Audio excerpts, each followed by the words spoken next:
said that there's somebody, a woman named Arliss Doty. She kept the book. She was office worker or office manager for you? Yeah. Well, she was rather more or less the office manager. It wasn't a great sum of money, but it did hurt us because the Depression came along and we were losing so much money every day on coffee futures that had been bought. And they were, your dad and Jack were trying to honor the futures. You didn't have her sent to prison or anything. You didn't turn her into the police, did you? No, just to let her go. But we couldn't. Your dad knew there was money missing, and they couldn't figure out how or where. So when I went to work down there, I found it. They had a habit of when the cash sales that they would tally on the adding machine daily and attach a slip to the group of orders, and then they would deposit that in the bank. So I decided I would check the adding machine slips. So I ran them off, and my total was several $100 less than that. So I finally figured out how she did it. She rolled the tape forward and subtracted what she was going to take, and then moved it back up and to get the total, the final total, and then it would tally with the orders there, but it didn't tally with, when you added it up correctly. So that was kind of a simple but clever ploy. And then later on, I discovered, going through some files, I found some letters that she had written, and she had bought one of those get-rich-quick schemes that somebody had either written or phoned or something. It was by a chicken ranch someplace. And so they were dunning her for more money, and she answered, and I know one time she wrote and said, my mother and I will meet that, and whatever it was, amount of money. So she was meeting what they were demanding from the That's till. the way it usually starts, I guess, with those things. She was so ugly, plain looking, that when Paul saw her, he said to Charlie, said, "Bert, Trueheart must have hired that woman." Anyway, between Arliss and the Depression, that was hard times, wasn't it? I mean, just kind of a steady downhill run on the coffee business. Yeah. Yes, it just. When you finally had to move into that little hole-in-the-wall place next to the motorcycle shop. Jack left. And Jack was gone before that, wasn't he? And then you and Dad moved into that little. Well, yes, a few months before that, and so, or maybe as long as a year. I'm not sure how long we were there after he left, and came back to California, and he had a rough time too after he got out here. But then everybody made it through those times. But everybody made it through. But that was sort of the low financial point for you, wasn't it? It was very low, and it was quite a blow because the Waco Coffee Company was really doing quite well. We had, I think, about 5 salesmen out on the road, and did a big shipping business to. They would take the orders probably, but we'd ship to restaurants in quite an area, and it was fun when they were building up that business, and kind of heartbreaking then on the way down. Yes, it was. It was very hard on us. Psychologically hard.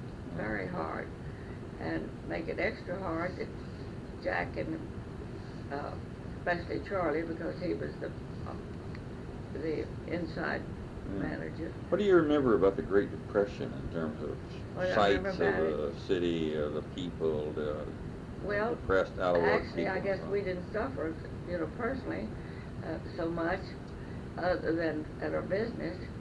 That made it, hard. But there were lots of people that, one of the big department stores, Sanger Brothers, had to close, and people that had been department heads were no longer employed, couldn't get jobs. And one man I know became a shirt salesman, took orders, it's for mail order business. And another person was selling some kind of gadgets and things like that. Just anything to eat. Just anything they could do. Did they have were there shanty cities and so on that sprang up around Waco? Were there hobos, shanty cities, and things like that? Out of work signs, not too bad soup on that, kitchens, but soup lines. There were some that we didn't know about, but it had been a very large business, a cotton mill, and employed several hundred employees, and that closed down, and those people were not, they continued to still live in the little houses that had belonged to the company that, for the use of the company employees, and probably they had to pay a little rent while the mill was running, but those people got so, they had no gas, and electricity was cut off in some places, and I know church groups would get collections of clothing and food and take to them. And, I remember people coming to our back door asking if we could give them sandwiches or food and so on. A lot. Well, every once in a while one would show up. Oh, yes. Of course, there was old John, too. He was employed. He John, the yard, the long guy, but he was doing all right, that, but in comparison. But it was a very sad time for people. And that's why I'm so grateful for the welfare departments that they have, and for the Social Security, and the... Which came in, actually, back in 1935, I think. Yes, Roosevelt idea about it. So, in fact, right away I could pay in on Social Security because the coffee business was incorporated. And it wasn't until we moved to California that self-employed could, get in on the Social Security system. And officers in They have to be in the Social Security. Aren't self-employed required to be in the Social Security system, or do they have any choice? They like Bert. Well, Bert, yes, they have a choice.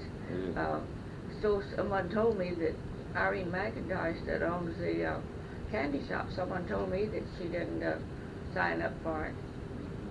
Bert, I hope Bert has. I mean, it's a wonderful system. I'm sure he has. I hope so.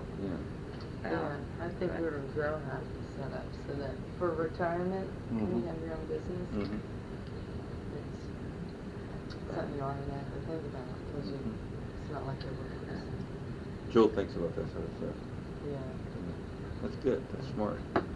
I'm sure that there are a lot of people that on the welfare that probably don't deserve to be there, but there are many, many more people that deserve. The ones that don't really deserve to be there are the extremely rich. Like the California farmers who get free water or free or marked down water, or the agricultural supports, or the all the other Marie works special breaks. Takes care of some of her jobs through the welfare department, where she goes out to these. In her case, it's all women, elderly women, and cleans their house for them once a week. Can work a couple of hours. Where'd you, changing the subject, you remember how you first met Joyce Bryant? Yes, let me see. Was that before you were married, after you married? No, I met her at Rose Harrison's after we married. Charlie and I married.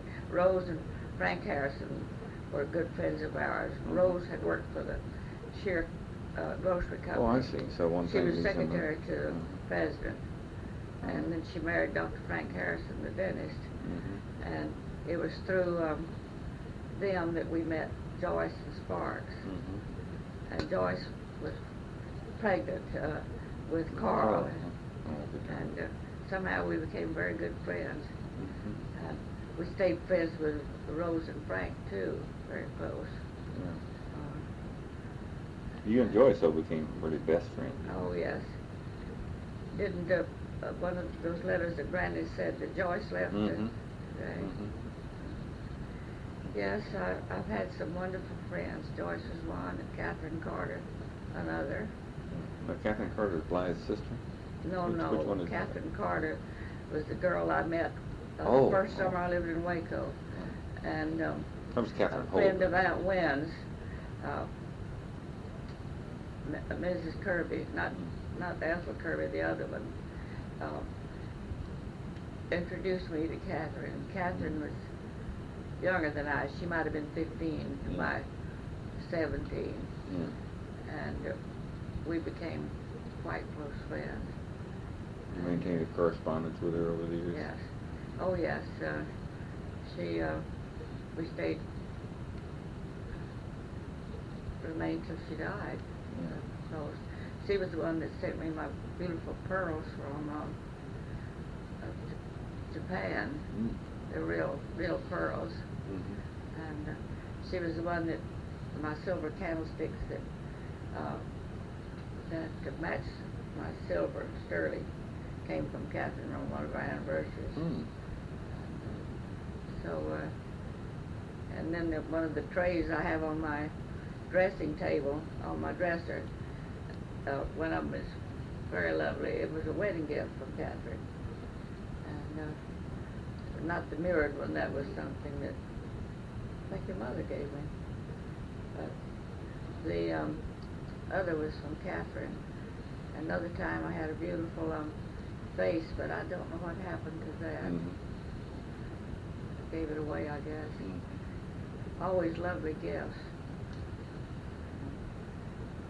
Remember when you and, of course you remember, but thinking back when you and Dad decided to move to California, that took quite a bit of soul searching out of it. Oh, it did. It was really hard. Was it scary? I mean, were you scared, Yes. basically? At least nervous about it. Oh, yeah. We wouldn't have, probably never would have done it had it not been for Jack and Grace being here. I'm sure we wouldn't have. And we spent our last night in Texas at Joyce's, and then left the next morning. Started out a long trek. Chevy. Chevy. Over the mountains. Yes. Did you stop in Silver City and visit Aunt Wynn? Yes. First, though, we had a breakdown in, oh dear, I think I'd ever forget the name of that town, near Abilene. We didn't realize it was so close to Abilene. We could have been pulled in there. But, you were stuck there while they repaired the car. Oh, yes. We spent the night in the worst hotel. And so, you and Burton, Dad, Burton Felton. Felton, yes. I wouldn't let Felton put his feet on the floor. It was so dirty. And I wanted a key to lock the room. It was a railroad hotel. It was kind of a railroad town. Is that the only place in town available? And they said, well, we don't have keys. And I made them change the beds, and the food was so awful looking that I wouldn't eat any of it. And I had, Joyce had given me some cookies and things, and that's what Felton ate. I didn't want him to eat that. And then there were some women that ran a drugstore that were quite nice, and we walked down there and had some dish of ice cream or something like that. Felton That's kind of the low point of that trip, then.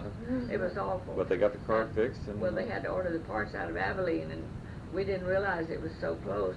It would have been better to have been pulled in Abilene, because we had to stop there the next day anyway.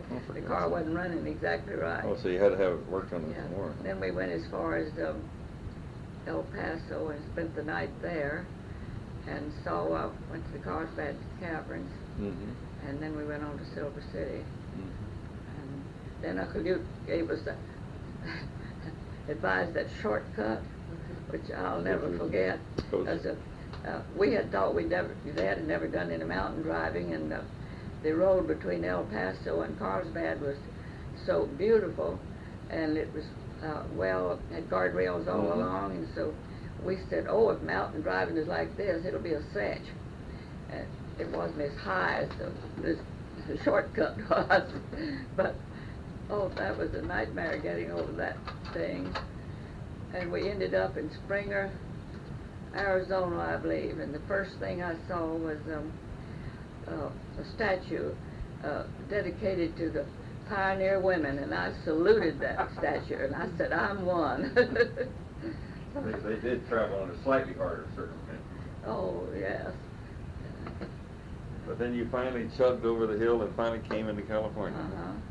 And Jack and Grace, we had phoned them from, I guess it was, I know we stopped in Fresno at the park.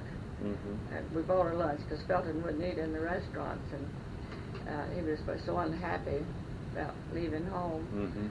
And in fact, how old was he at that time? The first night, he was not quite 3. The first night when we stayed at Joyce's, he begged me to take him home. And then the nights after that, he begged us to go back to Joyce's. So, we stopped at this park, picked up some things, and had a picnic lunch. And he ran around in the park and enjoyed it. And so then we went on and spent the night in, I'm not sure now, Modesto or Stockton, one or the other. And I remember that, I know Bert watched the movie that night. Yeah. And, Bert was 14, because I was in the Army. I was 18 years old. I was at Camp Crowder, Missouri. And Jack and Grace arranged for us to meet at the Southern Pacific Station Depot, and because it was easy to find right on the highway. In Sacramento? And we met there and had lunch, and then followed them into Arboga. On the back route there. Yes, but they knew the way. Yeah. But this one, the Uncle Newt's told us so, and Paul, it was just terrible. You'd look, if you were pushed off the road, you'd never been, they wouldn't have known what happened to you. And so the great trek. The car began, your dad had no experience mountain driving, the car overheated, but there was a wide enough place in the road that he could pull over, and a trucker came along and told us what to do. When the motor cooled off, I put it in low gear or second gear, I forgot which, and just drive steadily and just stay that way till we got over it. Yeah. So we did, and then we came to a beautiful park-like setting, and we stopped. Aunt Wynn had given us a lunch to take with us, which came in mighty handy because this was about noontime, and we found this beautiful place, and they even had some picnic tables. So we stopped and had lunch, and we thought we were over the worst of it. Well, we were just having a breathing spell. So I believe we were over the worst, but it was still bad. Well, you finally got to California and came down the western side and sailed on. We drove, that night we couldn't find, after we left this park-like setting, we couldn't find a place to stay, and we drove till it was getting very late, and I just happened to, your dad was driving, and I happened to spy a vacancy sign. It was a wayside tourist place, and I think they had a restaurant too, I believe, but it was too late for the restaurant. But we were able to get 2 rooms with double beds, and had plenty of clean blankets and things to pile on us, and it was cold, but I think I believe there were fireplaces or wood fires or something to warm it up, but we were grateful for the find a place to rest that night. Well, you guys had a few $1,000 with you? You had a few thousand with you? I don't know how much cash, don't remember how much cash we carried, but we probably had about that much or maybe a little bit more in the bank anyway. So you had resources you could fall. Broke. Yeah, you had resources to fall back on. Yeah. So when Jack and Grace moved out, now they drove out in 1936, I believe. Yes, and they stopped it. They took you as far as Silver City. Yeah, I remember. Yeah, and I stayed there with Aunt Wynn up in Leaf for a month or so. Those were. Well, that was a crowded car with Uncle Jack and Aunt Grace, and they had all their luggage in there, and there was Buzz and Gloria and Grace Jewel and me. 4 kids and 2 adults and all kind of stuff, and we sat on top of things. Yeah. Well, we did. We had our truck. They were driving like about a 1934 Ford or something like that. Well, ours, I've gotten your model of our Chevrolet, but it got us to California. And we drove it for quite a while after we were here. First car we bought was a Ford, I think. I remember that car very clearly. It was a 1940 1941 Ford sedan. It was really a nice car. Yes, I thought it was beautiful. Matter of fact, it was so modern compared to the 36 car or 35 model. And it sure ran like a top. Yeah. Your dad probably bought that from Willie's Horn, I'm not sure. He might have. Well, or maybe got it at the Ford garage. Well, I remember how impressed I was with that car. I'm hoping that's my case. Oh, Paul, can you reach over and kind of push that door too? Yeah. The lights gets me right in the eye through that crack. Yeah. Okay. Well, we were talking earlier about Hal stories and so on, and you were remembering the time that Hal inherited some money. Yes. And what did he do then? Well, he was in New Orleans. He had gone to New Orleans with a magazine gang. You know where they used to do that, to send out these magazine crews? Go door to door? I guess so.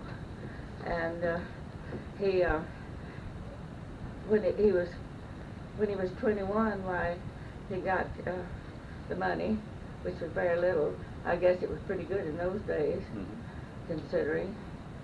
And that he got his share, and I think it was about $2,000, something like that. That was pretty good. And the time he got back to Waco, he was either completely broke or almost broke.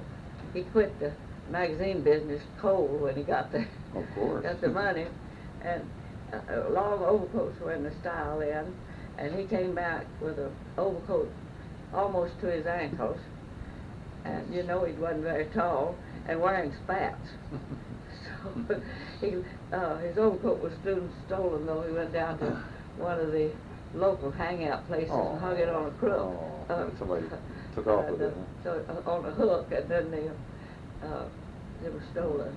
How did he get in the shoe business? He applied for a job, and they probably had an ad in the paper, and he got the job.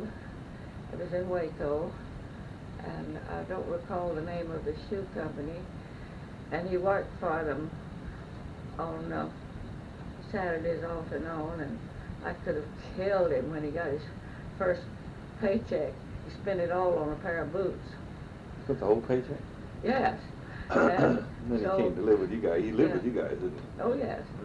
So we were out one day. I think we were on the way to Dallas, if I'm not mistaken. You and your dad and Hal and I, and we were, I don't know how it came up about the subject of bootleggers, and I said something about, well, we didn't know any bootleggers, and you spoke up and said, yes, we do. Uncle Hal's a bootlegger. So, which he wasn't.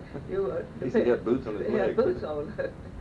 And so he went from there to full time, and he did pretty well, and he was always a good shoe man. And that he made his lifetime career. Oh, yes. He was written up several times in the National Foot Shoe magazines. About business that he had a complete turnover on his inventory. Oh, really? I saw that, and he claimed one time that he was one short of complete inventory, and he took that pair of shoes out and threw them away. So that made him complete, huh? Yeah. So, well, but actually, he had a pretty. Once he finally got his traction, then he had a pretty good career, didn't he? Oh, yes, he did. Made pretty good money. Oh, yes, he made very good money. Of course, he had his gambling instincts. He had a gambling instinct. I think he quit gambling altogether. I believe that Elizabeth probably read him the right side, and then he quit. Yeah. And one time his health broke down just completely. He had pneumonia and was so sick. And Barry was just a baby, and Elizabeth was sick too. She had phlebitis in her leg, and Hal was just recovering from this pneumonia, and he had a change of jobs from, I believe, Abilene to Texarkana. And they came and stayed in Waco with us for probably a month till Hal got on his feet, and then he went ahead to I remember that when they stayed there. To get an apartment and it settled a little bit. And Elizabeth then joined him. Mm-hmm. So, yeah, I remember that. But now, do you remember when Felton first went to sea?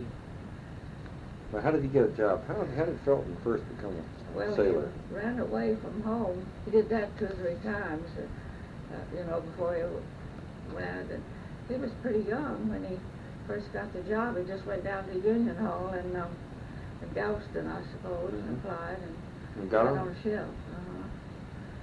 And learned the trade. So then he followed that till he retired. After he and Ruth were married, he still did it, but after they married, he got close just along the Gulf Coast runs from Galveston to New York and back, and worked steadily. And when he retired, he got a fairly good pension from the Seamen's Union. Felton did. So that's what kept him body and soul together. Yeah. And then I guess he got Social Security when he was old enough to get it. And so they did quite well. Ruth was very sweet woman and a good manager besides. And they bought a house in Houston first, and then they moved when the neighborhood got a little to their disliking.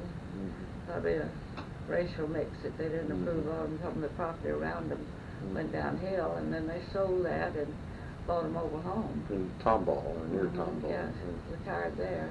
And so... I can still see Hal when Bert and I dropped by to visit him.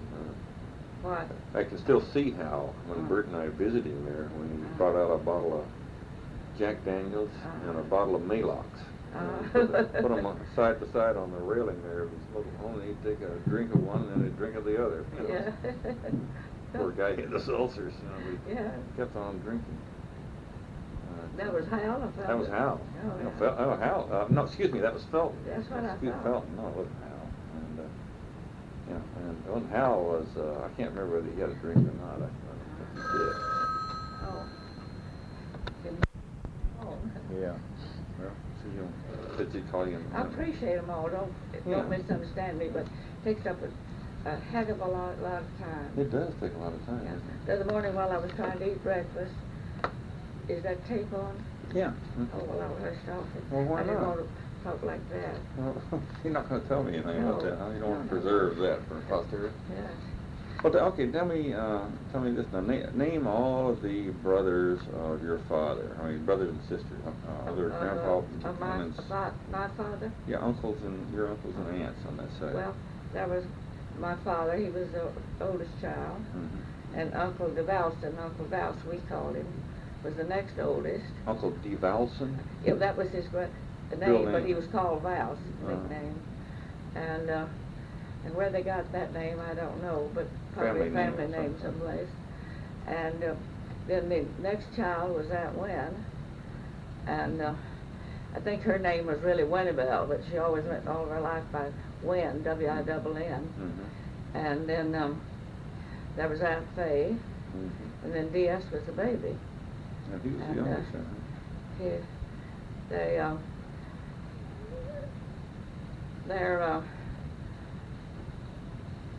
my father was the only one that had 5 children. Uncle Valse and Aunt Bess just had the one son, Clifton. And I think maybe they did have a little girl one time that died, just when she's a few days old. And then Aunt Faye had one child, and then D.S. had 2 girls. So. And let's see, Jane and Dale. Jane and Dale. And then Ava and Elizabeth were the... Ava and Elizabeth Aunt Went, and Billy Burke, B.B. was Aunt Faye's. And Uncle Valse didn't have any? Clifton. Uncle Valse didn't have any sons? His son named Clifton. Oh. Named for Aunt Wen and Uncle Lew, the last name Clifton. And then on Dad's side, who were the... Just he and Grace were the only... But in terms of his father's brothers, his father's brothers. Yeah, can you remember all of that? Will Yarborough? Uncle Will, and Uncle Charlie, and Darden. Uncle Darden. Darden. Right. And then his sister was Laura, and then I can't recall his other sister that died young. And Laura was the one that had the son Rollo. Yeah. Same. She was always remained unmarried. Yeah. No, I thought who was Rollo's mother? Oh, that wasn't anybody that related to us. Oh, it wasn't? That was Uncle Lee's sister's child. Oh, I thought that was... No, Aunt Laura was a single lady all her life. Okay. And then Barbara was the sister that died. Mm-hmm. And she married a man by the name of Ford, and they had one son who became a very prominent physician. Mm-hmm. And I don't recall his first name now, but very prominent. And, in Texas. Mm-hmm. Yeah. And then there was Otis Yarborough. Oh, Owen was one of was he a brother? No, he was a child. And then there was Otis. Otis? Owen. And Otis was Uncle. Otis. I guess they were brothers, and they were... Owen and Otis. Yes, and then there was a couple